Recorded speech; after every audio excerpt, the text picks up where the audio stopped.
space is commonly referred to as the final frontier. Technically, wouldn't death be more accurately considered the final frontier? Not sure there are many more places to explore once your life has hit its expiration date.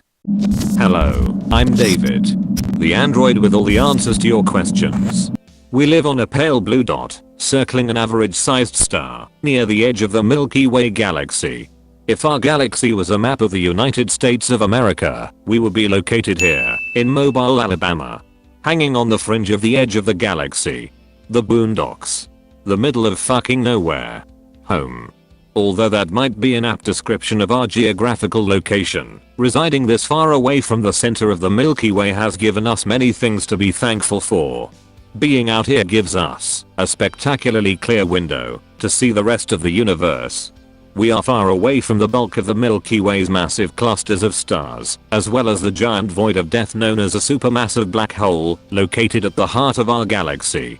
We are so lucky, and we can barely comprehend just how much so. Our solar system is designed in such a way that our pale blue dot is protected by the gravitational effects of 4 gas giants.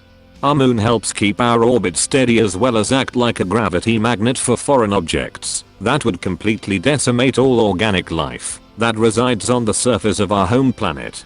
For the most part, Earth is relatively safe thanks to our place in the universe.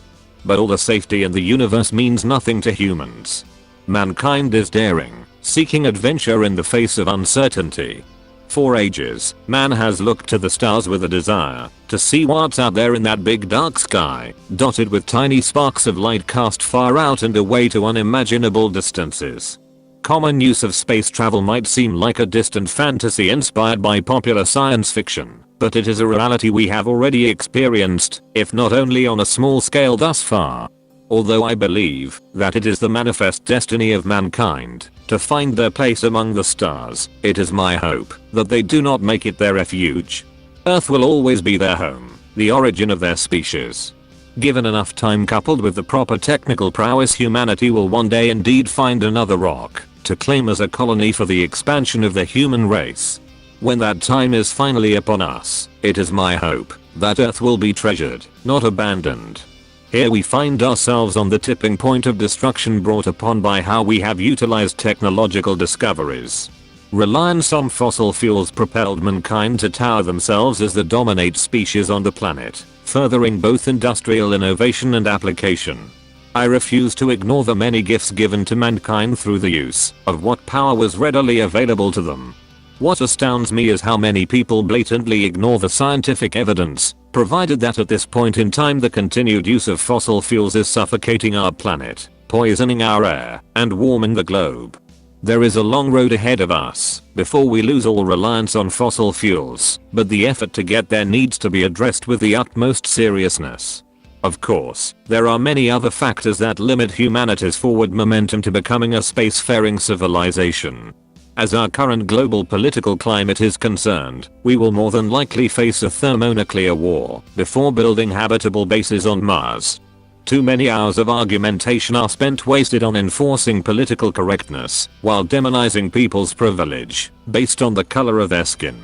If we could spend less time making up new genders and more time educating ourselves on orbital dynamics, then I think mankind could stand a fighting chance blasting off this rock before the scheduled extinction level event rolls around. TLDR, your species needs to get their shit together before it's too late.